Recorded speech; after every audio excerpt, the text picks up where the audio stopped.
Hello everyone, कैसे हो आप सब। आई होप सभी अच्छे होंगे और आप सभी का रिवीजन भी अच्छी तरह चल रहा होगा।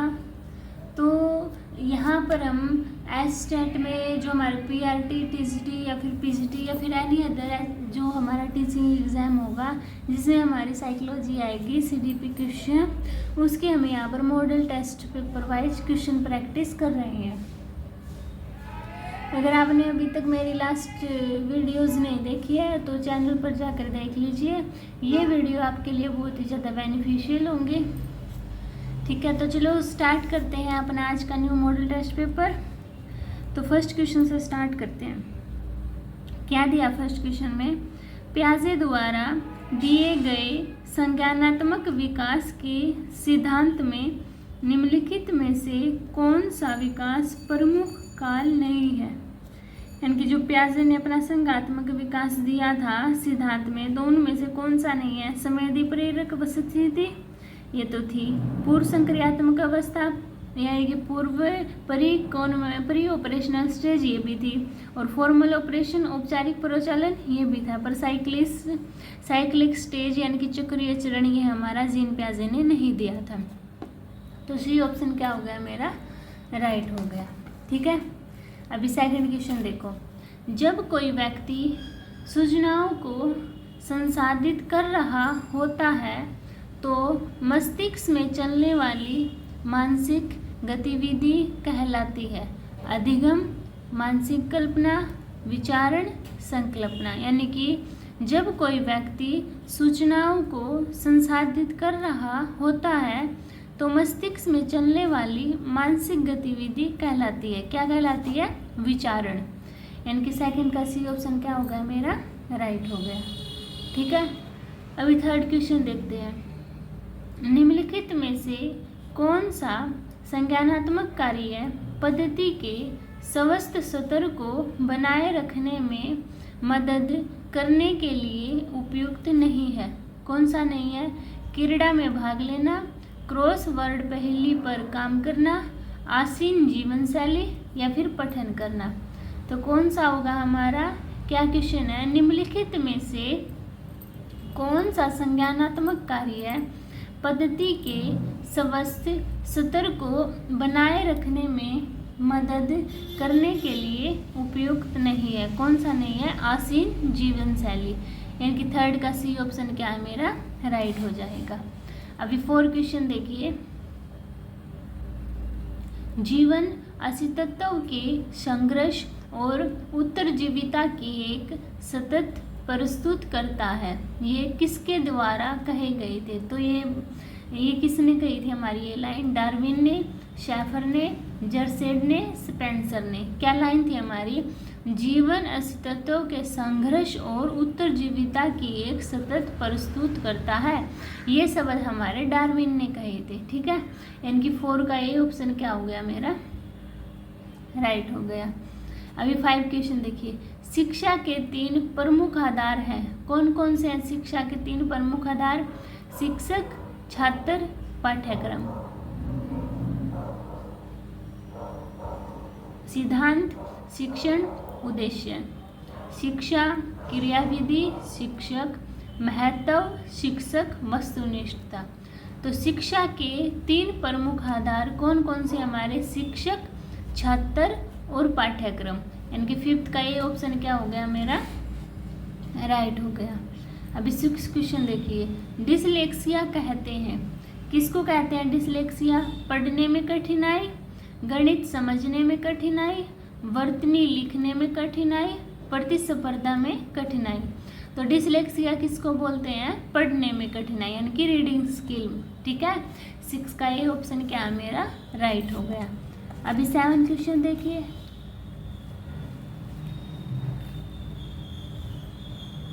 बुद्धि लब्धि निकालने का सूत्र है, यानी कि फॉर्मूला ऑफ IQ क्या होता है, MA/CA multiply 100, mental as upon में क्रॉनिकल एज मल्टीप्लाई 100। तो 7 का ये ऑप्शन क्या हो गया मेरा, राइट हो गया। ठीक है, 8 क्वेश्चन देखिए। आत्मसातकरण है यानी कि असिमिलेशन क्या होता है, वर्तमान स्कीमा का प्रयोग बाह्य जगत के विश्लेषण के लिए, बेहतर में बदलने की प्रक्रिया, आंतरिक दुनिया के अनुकूल होना, इनमें से कोई भी नहीं। तो आत्मसातकरण का क्या है हमारा, वर्तमान स्कीमा का प्रयोग बाह्य जगत के विश्लेषण के लिए, यानी कि क्या आत्मसातकरण, क्या ऑप्शन हो गया मेरा, ए ऑप्शन राइट हो गया। ठीक है, अभी 9 क्वेश्चन देखिए, निम्नलिखित में से कौन सा मानसिक मंदता के वर्गीकरण के अंतर्गत नहीं आता, यानी कि मानसिक मंदता, हल्की मंदता, मध्यम मंदता, गंभीर मंदता, तीव्र मंदता। तो मानसिक मंदता के अंदर क्या नहीं आता अपना, एक्वेट रिट्रेडिएशन, यानी कि तीव्र मंदता। ठीक है, 9 का डी ऑप्शन क्या हो गया मेरा, राइट हो गया। अभी 10 क्वेश्चन पर चलते हैं। देखिए 10 क्वेश्चन क्या है, व्यक्ति को चित्रों की एक श्रृंखला दिखाई जाती है और उसे एक कहानी बनाने के लिए कहा जाता है। यह परिक्षेपी तकनीकी में प्रयुक्त किया जाता है। क्या, कथानक संप्रत्यक्षकरण परीक्षण, भूमिका निर्वाह, रोषार्थ या नाटकीय प्रस्तुति। क्या है, व्यक्ति को चित्रों की एक श्रृंखला दिखाई जाती है और उसे एक कहानी बनाने के लिए कहा जाता है। तो यह प्रक्षेपी तकनीकी में प्रयुक्त किया जाता है। क्या, कथानक संप्रत्यक्षकरण प्रशिक्षण, यानी कि 10 का ये ऑप्शन क्या हो गया मेरा, राइट हो गया।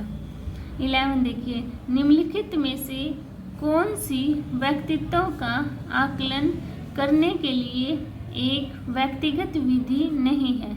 व्यक्तिगत इतिहास, साक्षात्कार तकनीक, वस्तुसूची तकनीक, निर्धारण मापनी। तो कौन सी व्यक्तित्व का आकलन करने के लिए एक व्यक्तिगत विधि नहीं है, ये तो होगी व्यक्तिगत इतिहास विधि, साक्षात्कार तकनीक भी होगी, वस्तुसूची तकनीकी भी होगी। तो कौन सी नहीं होगी हमारी, निर्धारण मापनी, यानी कि रेटिंग स्केल। ठीक है, अभी देखिए 12 क्वेश्चन, बहुबुद्धि सिद्धांत का प्रस्तावित किसने किया था, गार्डनर ने, फायर्ड ने, बीने ने, थरस्टर ने।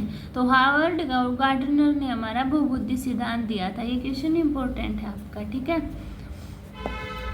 13 देखिए, आरटीई अधिनियम 2009 के अनुसार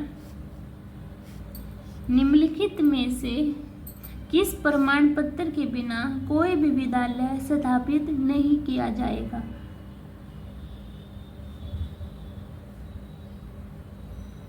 प्रशंसा, मान्यता, नियम एवं शर्तें और प्राधिकार। तो किसके बिना, आरटीई अधिनियम 2009 के अनुसार किस प्रमाण पत्र के बिना कोई विद्यालय स्थापित नहीं किया जाएगा, किसके बिना, मान्यता प्राप्त किए बिना। ठीक है, यानी कि बी ऑप्शन क्या हो गया, राइट। 14 देखिए, अनुभव द्वारा उत्पन्न या व्यवहार अक्षमता में किसी भी अपेक्षाकृत स्थायी परिवर्तन को कहा जाता है। क्या कहते हैं, अधिगम, विचारण, अनुभूति, प्रेरणा। तो अनुभव द्वारा उत्पन्न या व्यवहार अक्षमता में किसी भी अपेक्षाकृत स्थायी परिवर्तन को अधिगम कहा जाता है। यानी कि 14 का क्या है मेरा, ए ऑप्शन राइट है। अब 15 क्वेश्चन देखिए, निम्नलिखित में से सीखने की प्रक्रिया में शामिल है शारीरिक, मनोवैज्ञानिक, पर्यावरणीय, उपरोक्त सभी। तो सीखने की प्रक्रिया में क्या शामिल है मेरा, शारीरिक होगा, मनोवैज्ञानिक होगा, पर्यावरणीय भी होगा। तो डी ऑप्शन क्या हो जाएगा मेरा, राइट हो जाएगा। अभी देखिए, वो निकटतम वातावरण जिसमें व्यक्ति रहता है, सूक्ष्म प्रणाली, मेसोसिस्टम, एक्सोसिस्टम, कालक्रम, यानी कि क्रोनो सिस्टम। तो इनको क्या आप इंग्लिश में याद रखोगे तो इजी रहेगा। ठीक है, तो कौन से निकटतम वातावरण है जिसमें मनुष्य रहता है, माइक्रो सिस्टम, यानी कि सूक्ष्म प्रणाली।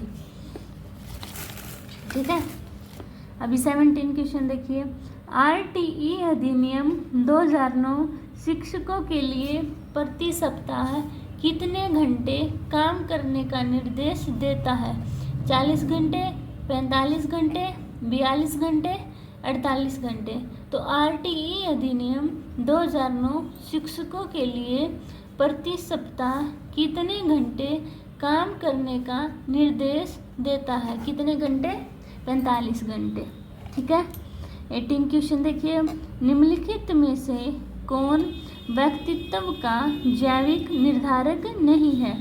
तंत्रिका तंत्र, वाहिनीहीन ग्रंथियां, दैहिक संरचना, स्थितिजन्य संरचना। तो कौन व्यक्तित्व का जैविक निर्धारक नहीं है? कौन नहीं है? स्थितिजन्य संरचना यानी कि सिचुएशनल स्ट्रक्चर। डी ऑप्शन का 18 का राइट हो जाएगा। 19 देखिए, निम्नलिखित में से कौन आनुवंशिकता का सामान्य नियम नहीं है? प्रकृति, रूपांतर, प्रतिगमन जैसे पैदा होता है। तो कौन है जो आनुवंशिकता का सामान्य नियम नहीं है? अपना प्रगति यानी कि प्रोग्रेशन। ठीक है। ए ऑप्शन क्या 19 का राइट हो जाएगा। 20 देखिए, RTE अधिनियम 2009 के अनुसार पारंपरिक शिक्षा का अर्थ है पहली कक्षा से 8वीं कक्षा तक की शिक्षा, प्रथम श्रेणी से पहले की शिक्षा, 8वीं से 12वीं कक्षा तक की शिक्षा, माध्यमिक शिक्षा। तो RTE अधिनियम 2009 के अनुसार प्रारंभिक शिक्षा का अर्थ है पहली कक्षा से 8वीं कक्षा तक की शिक्षा। क्या मेरा 20 का ये राइट हो जाएगा। 21 आनुवंशिकता तंत्र के अध्ययन के क्षेत्र में नवीन शोध किस दिशा की ओर अग्रसर है? कोशिका विज्ञान, जीवमिति, जानवरों का प्रायोगिक प्रजनन, उपरोक्त सभी। तो आनुवंशिकता तंत्र के अध्ययन के क्षेत्र में नवीन शोध किस दिशा की ओर अग्रसर है? किस दिशा की ओर है? कोशिका विज्ञान की ओर। यानी कि क्या है? ये ऑप्शन मेरा राइट हो जाएगा। 22 देखिए, बच्चों को मुफ्त और अनिवार्य शिक्षा का अधिकार किस अधिनियम के अंतर्गत आता है? 2009, 2012, 2005, 2010। तो बच्चों को मुफ्त और अनिवार्य शिक्षा का अधिकार किस अधिनियम के अंतर्गत आता है? 2009 के अंतर्गत। ठीक है। ए ऑप्शन क्या 22 का राइट हो जाएगा। अभी 23 पर चलते हैं। देखिए 23 में क्या है? शिक्षकों को मानसिक रूप से विक्षिप्त लोगों को निर्देश देते समय यह ध्यान रखना चाहिए कि वे परीक्षा उत्तीर्ण करने में सक्षम हैं, अधिक व्यावसायिक कौशल सीखें, सामान्य बच्चों के साथ प्रतिस्पर्धा करने के लिए कड़ा परिश्रम करें, लगातार प्रतिस्पर्धा खेलों में समय बिताएं। तो शिक्षकों को मानसिक रूप से विक्षिप्त लोगों को निर्देश देते समय क्या ध्यान रखना चाहिए? कि वे अधिक व्यावसायिक कौशल सीखें। यानी कि 23 का बी ऑप्शन क्या है मेरा राइट हो जाएगा। अभी देखिए 24 क्वेश्चन, पारितोषिक तथा दंड के माध्यम से सीखना है प्रशिक्षणात्मक अधिगम, सामाजिक अधिगम, क्रिया प्रस्तुत अनुबंधन, शास्त्रीय अनुबंधन। तो पारितोषिक तथा दंड के माध्यम से सीखना है क्या है? क्रिया प्रस्तुत अनुबंधन यानी कि ऑपरेंट कंडीशनिंग। ठीक है। 24 का सी ऑप्शन क्या है मेरा राइट हो जाएगा। 25 में क्या है? वैज्ञानिक अनुसंधान करने की दिशा में निम्नलिखित में से कौन सा कदम नहीं है? एक, समस्या की अवधारणा, संशोधन, शोध निष्कर्ष, आधार सामग्री एकत्रित करना, गतिशील दृष्टिकोण। तो वैज्ञानिक अनुसंधान करने की दिशा में निम्नलिखित में से कौन सा कदम नहीं है? कौन सा नहीं है? गतिशील दृष्टिकोण। यानी कि 25 का डी ऑप्शन क्या हो गया राइट हो गया। 26 देखिए, परीक्षण की डैश का संदर्भ दो भिन्न अवसरों पर एक ही परीक्षण पर किसी व्यक्ति द्वारा प्राप्त लब्धांकों की संगति है। विश्वसनीयता, वैधता, वस्तुनिष्ठता, इनमें से कोई नहीं। क्या है? परीक्षण की संदर्भ दो भिन्न अवसरों पर एक ही परीक्षण पर किसी व्यक्ति द्वारा प्राप्त लब्धांकों की संगति से है। क्या है? विश्वसनीयता। 26 का ये ऑप्शन क्या है? राइट है। 27 सीता एक डे केयर सेंटर में काम करती है। वेतन कम है और काम के घंटे लंबे हैं, लेकिन वह बच्चों के आसपास रहना पसंद करती है और उच्च वेतन वाली नौकरी की तलाश में कोई इच्छा नहीं रखती है। तो सीता किस प्रकार की प्रेरणा से किस प्रकार की लगती है प्रेरणा? आंतरिक, बाह्य, स्वार्थी, बाहरी। यानी कि उसे अच्छा लगता है तो इंटरनल हुई ना मेरी, तो आंतरिक होगी। यानी कि 27 का क्या होगा मेरा? ए ऑप्शन राइट हो जाएगा। ठीक है, अभी 28 क्वेश्चन देखिए।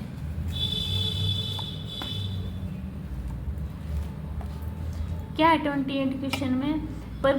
प्रतिभाशाली की पहचान में हमें प्राथमिकता देनी चाहिए। माता पिता की राय, वस्तुनिष्ठ परीक्षा का परिणाम, शिक्षकों की राय, सामुदायिक दृष्टिकोण। प्रतिभाशाली की पहचान में हमें प्राथमिकता देनी चाहिए। किसको देनी चाहिए? वस्तुनिष्ठ परीक्षा का परिणाम। यानी कि 28 का बी ऑप्शन क्या हो गया मेरा? राइट हो गया। 29 फ्रायड के अनुसार व्यक्तित्व के प्राथमिकता संरचनात्मक तत्व हैं। कौन से हैं फ्रायड के? चेतन, अवचेतन, अचेतन, इदम, अहम, पराहम, आनंद के सिद्धांत, रक्षात्मक युक्तियाँ। तो फ्रायड ने कौन कौन से दिए थे हमारे? इदम, अहम, पराहम, यानी कि इड, ईगो, सुपर ईगो। 29 का बी ऑप्शन क्या हो गया मेरा? राइट हो गया। 30 देखिए, स्थिर अवस्था बनाए रखने के लिए शरीर की प्रवृत्ति को कहा जाता है। क्या कहते हैं? समस्थिति, संतुलन, बढ़ावा देना, प्रेरणा। तो स्थिर अवस्था बनाए रखने के लिए शरीर की प्रवृत्ति को कहा जाता है। क्या कहते हैं? समस्थिति। यानी कि 30 का ये ऑप्शन क्या हो गया मेरा? राइट हो गया। तो ये थे हमारे आज के मॉडल टेस्ट पेपर के 30 क्वेश्चन। आई होप आपको समझ आए होंगे। अगर फिर भी किसी बच्चे को किसी भी क्वेश्चन में डाउट होता है तो आप कमेंट सेक्शन में बता सकते हो, मैं आपके डाउट क्लियर कर दूंगी। मिलते हैं नेक्स्ट वीडियो में। आप चैनल को प्लीज़ सब्सक्राइब कीजिए, शेयर कीजिए, लाइक कीजिए। अगर आपको तो वीडियो मेरी पसंद आ रही है तो मिलते हैं फिर नेक्स्ट वीडियो में। तब तक के लिए बाय बाय।